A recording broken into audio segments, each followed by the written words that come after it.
Jonathan Rea might be about to relinquish the 2021 world title to Toprak Razgatlıoğlu at the end of a run of 6 consecutive seasons, but he is demonstrating just why he's taken all those titles. It's back-to-back victory. Driving rain, they're underway. Good start from Andrea Locatelli, good start as well from Garrett Gerloff. Jonathan Rea almost asleep off the line by comparison. Cutting through is Axel Bassani. Michael Ruben Rinaldi making good progress from way back down the order. Rea recovering as they come in towards turn number 1. Locatelli running wide, drops to 3rd.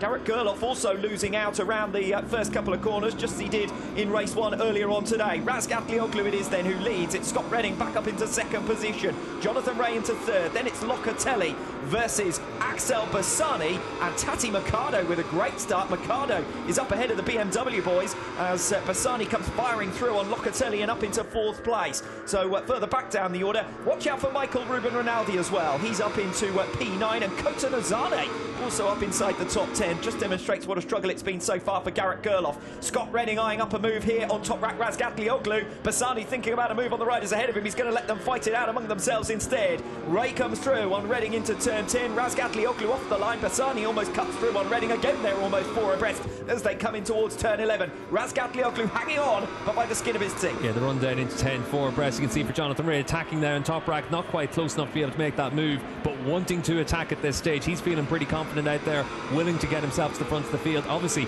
if you're at the front of the field, you don't have to deal with any of the spray as well. It'll be kicked up, but it is up to you then to dictate the pace of the group. Top 4 per all. Big moment there for Jonathan Rea as they come through turns 13 and 14. He manages to recover into the path of Scott Redding. It opens the door to Axel Bassani. The top 4 from race 1 earlier on today are doing battle again at the head of the field in race 2.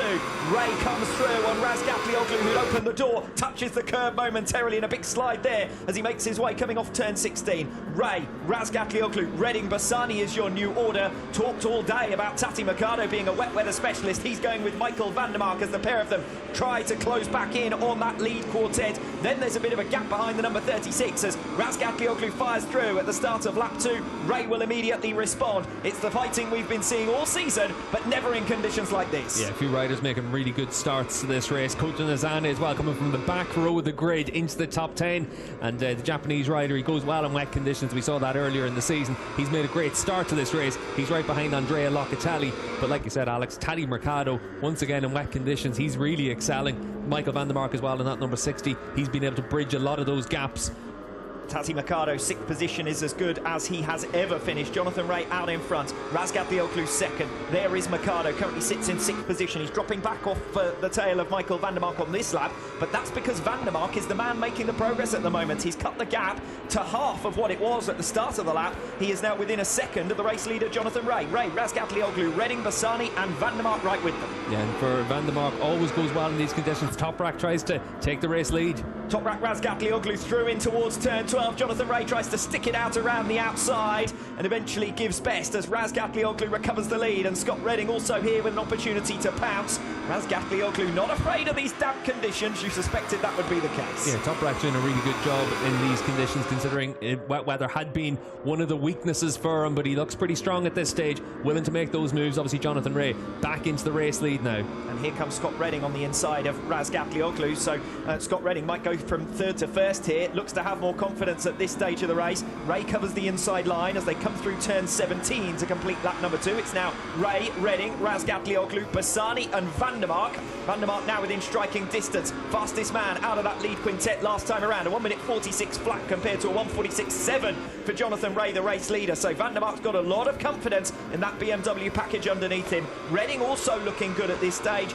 Got right onto the tail of Jonathan Rea. Couldn't quite find his way through last time around. Yeah, and you can see at the back of this group, van der Mark on that white BMW trying to get through an Axel Bassani. You can see that the group is starting to splinter ever so slightly. So van der Mark, he needs to make that move on Bassani quickly.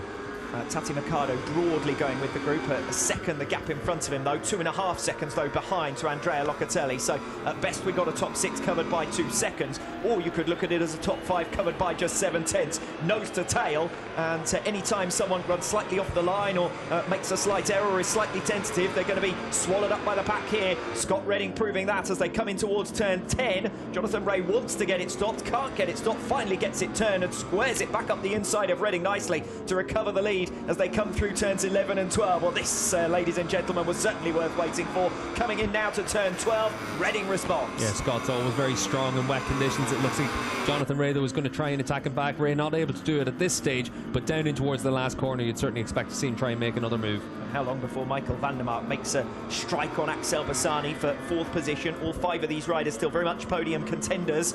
And Tassi Mercado will just want to hang on in there, see if he can make up ground as they begin to scrap with one another. Is that Mercado? Mercado from 6th position falls as they make their way into the final sector. That's devastation for Mercado. 6th as good as he's ever finished in the Superbike World Championship. That's where he sat, but his MIE Honda goes tumbling into the gravel trap through turn 14. Yeah, 6th position and 10 points goes a begging for Tadej Mercado. It's been a strong end to the season for him and the MIE Honda team, but it ends in a bit of a disappointment there for him in the gravel trap. Into lap 4, Razgatlıoğlu through on Ray here for 2nd position. Scott Redding is taking this as an opportunity to burst away out in front. 1:45.301 last time around. Ray recovers 2nd position.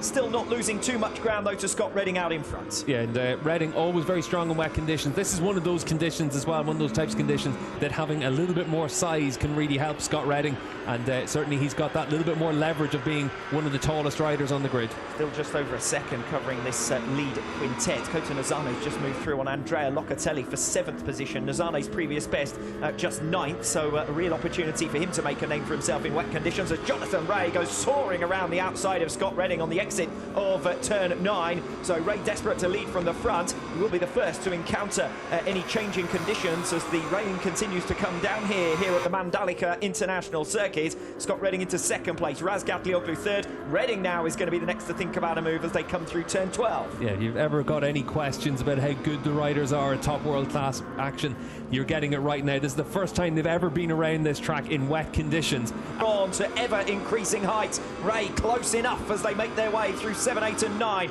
It's going to be the run in towards turn 10. Only for the brave that Jonathan Ray might see as his best opportunity to get through on Redding. He gets a decent run coming off turn 9. Into braking now for turn 10. Squirreling and snaking his way to the inside line for the 10th turn. Redding tries to turn. Ray is already there. The pair touch. Ray then sweeps across the path of Scott Redding coming off turn 10 to recover the lead. Yeah, Jonathan Ray able to make the move into 10. Scott Redding's going to try and attack straight back. He wouldn't have liked that move from Ray at all. And for Scott Redding, it's going to be down into turn 15. That's going to be that chance. He's got good drive through there though to get right with Ray. Scott Redding did leave the door open. It was wide enough for Jonathan Ray to squeeze past. Redding trying to turn back across the path of Ray, who was already there. Jonathan Ray it is who leads the way. Michael Ruben Rinaldi, according to our timing screens, has just crashed out on the circuit. We haven't seen any further information about that, but focus on the lead battle. Redding through on Ray. Has he overcooked it? Yes, he has. Ray's got the cutback coming through turn 16. Jonathan Ray might be about to relinquish the 2021 world title to Toprak Razgatlıoğlu at the end of a run of 6 consecutive seasons, but he is demonstrating just why he's taken all those titles. It's back-to-back victories.